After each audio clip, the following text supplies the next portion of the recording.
Administrative ఫెయిల్యూరా, కరప్షనా?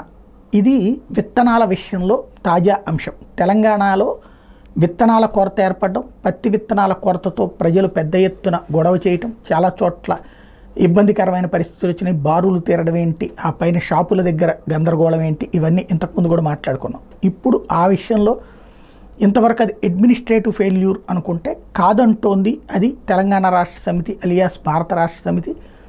అది అవినీతి కుంభకోణం అని ఆరోపిస్తోంది. ఎవరైతే నల్గొండ నుంచి ప్రాతినిధ్యం వహిస్తున్నటువంటి మాజీ మంత్రి జగదీష్ రెడ్డి అయితే ఇదంతా కూడా ఒక మంత్రి ఈ వ్యవహారంలో కీలక పాత్రధారి, అవతల ఉన్నటువంటి విత్తన సంస్థలతో కుమ్మక్కై ఈ కథ అంతా నడిపారు. ఈ బ్లాక్ చేసి సరుకు అందుబాటులో లేకుండా చేసి తద్వారా రేట్లు ఎక్కువ పెట్టి బ్లాక్లో అమ్మించే ప్రయత్నం చేస్తున్నారు. దానికి గాను కోట్ల రూపాయల చేతులు మారినాయి. ఈ ఆధారాలతో సహా త్వరలో వెల్లడిస్తానని ప్రకటించడం అనేది సంచలనమైంది.